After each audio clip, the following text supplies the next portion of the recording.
भक्ति का स्वरूप वर्णन किया, स्वयं प्रभु ने वर्णन किया कि बहुत से लोग मेरी उपासना करते हैं, मंदिर बनवाते हैं, ठाकुर सेवा विराजमान करते हैं, ठाकुर सेवा करते हैं, बहुत से लोग करते हैं, पर उसके बदले में वो कुछ चाहते हैं, उन्हें प्रेमी नहीं कहा जाएगा।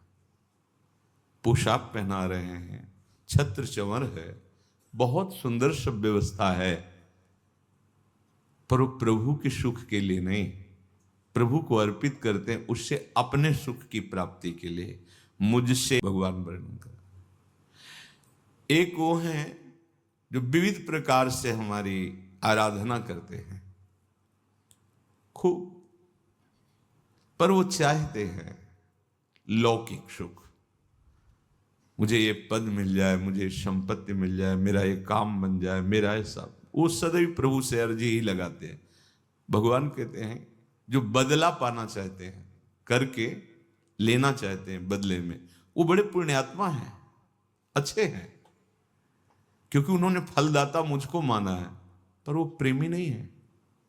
दूसरे संसार माया से भयभीत होकर भगवान की शरण में, मैं इस माया से मुक्त होना, वो उनसे ऊंचा है। पहले जो वर्णन किया गया उससे वो ऊंचा है, वो मोक्ष चाहता है, माइक जग से डर करके मेरी सेवा करके वो मुक्ति चाहता है, पर ये भी प्रेमी नहीं हुआ। दीयमानम न गृह्णन्ति बिना मत सेवनम जनाहा, देने पर भी मोक्ष स्वीकार नहीं करता जो प्रेमी जन है। अब उससे भी ऊंचा जो सब वस्तुएं अपनी मुझे देता है, वो ऊंचा है, पर अभी प्रेमी नहीं कहा जाएगा। क्यों? अपनी वस्तुएं प्रभु को दे रहा, समझ रहे, अस्तित्व है, ये मेरी वस्तु प्रभु को समर्पित है।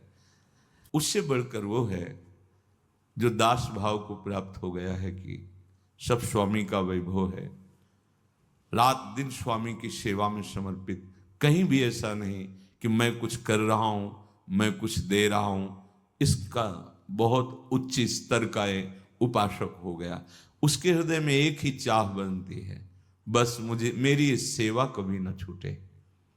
सेवा में ऐसी प्रीति हो जाती है कि वो चाहता है कि मेरी सेवा ना छूटे, जो भी सेवा मिली, गुणगान की, श्रीअंग सेवा, जो भी सेवा, कभी सेवा ना छूटे। एक गंगा किनारे मंदिर में एक महात्मा जी को देखा, वो खड़े होकर चल भी नहीं सकते थे, तो घसीट घसीट करके अचले से, विशाल मंदिर प्रभु का था, उसमें ऐसे यद्यपि पोछा लगा हुआ था, फिर भी वो ऐसे पोछा लगाते घसीट रहे थे। तो उन्होंने कहा महाराज जी सांप तो है ही, आप वृद्ध शरीर, आप बैठो। उनका नहीं, जब तक इस शरीर में प्राण है तब तक स्वामी की सेवा।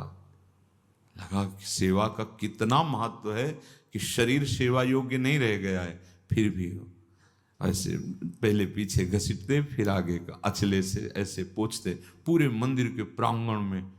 क्या मतलब दैन्यता, क्या समर्पण, वृद्धावस्था है, सेवा में इतनी रति है,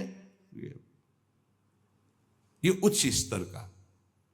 तन मन प्राण जो भी अपने पास वस्तु है वो सब प्रभु की है, ऐसा मान के रात दिन प्रभु की सेवा, और कोई चाह नहीं। अगर चाह है तो सेवा की ही चाह है कि मुझे ये सेवा निरंतर मिलती रहे, मुझे कभी सेवा से ना हटाया जाए।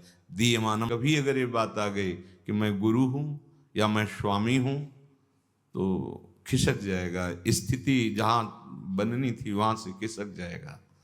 दास जीवन भर दास ही रहता है, सेवक सेवक ही रहता है, स्वामी स्वामी ही रहते हैं। स्वामी श्यामा श्याम है, हम सब दास हैं। एक दूसरे की बात अलग है, श्यामा श्याम की बात आपको बता दी, आपकी बात श्यामा श्याम को बता दी, तो ये पोस्ट का काम हुआ पोस्टमैन का। गुरु तो श्यामा श्याम है, इष्ट तो श्यामा श्याम है, वही है, दूसरा नहीं। हम तो सेवक हैं, अपने सेवक हैं। कहीं भी स्वामित्व भाव आ जाए तो फिर प्रेम मार्ग में बाधा पड़ जाएगी। बस बहुत ध्यान से सुनना, बड़े महापुरुषों के वचन हैं। वैसे ही प्रेम मार्ग के उपासक को देखो, डरना नहीं। कई बार विनोद में भी कहा है कि चैन से जीना हो तो भक्ति करो और भगवान से अपने विषय मांगो, खाओ पियो खेलो कूदो, कल्याण हो जाएगा, मंगल होता रहेगा। लेकिन इनसे आशिकी करनी है, प्रेम करना है, फिर साधक उपासक जो प्रेम मार्ग का पथिक है, जिसने लक्ष्य बना लिया है कि अब इनसे हम प्रेम करेंगे, तुम चाहे जितना हमको ठुकराओ, अब हम तुम्हें छोड़ने वाले नहीं। ये आप औरों की तरफ देखो, पर हम तो आपकी तरफ देखेंगे। हमारा एकांतिक प्रेम होना चाहिए, हमारा एकाकी प्रेम होना चाहिए, तभी हमारी विजय होगी। बिल्कुल विश्वास कीजिए। तो जितनी विपत्ति प्रभु देते हैं उपासक में, उतना ही प्रबल प्रेम जागृत होता है। ये अनुभवी महापुरुषों की, ये ऐसे प्रवचन नहीं कर रहे बाबा। अनुष्ठान चल रहा है, पैर फिसला, अंग भंग हो जाते, टूट जाते हैं। हो एलोपैथिक सिद्धांत स्वीकार बाबा करते ही नहीं थे। जो औषधि महान कष्ट की पीड़ा में फिर भी बैठकर अनुष्ठान, धन्याति धन्य। तभी तो सतरति सतरति सा लोकांतार्यति। ऐसे नहीं कि सुखपूर्वक बैठ करके प्रवचन करने वाले नहीं, हर कष्ट जानबूझ के सहा। एक बार 24 घंटे में पानी पीते थे, एक बार। सोचो जरा, सर्दी में तो चल जाएगा, गर्मियों में एक बार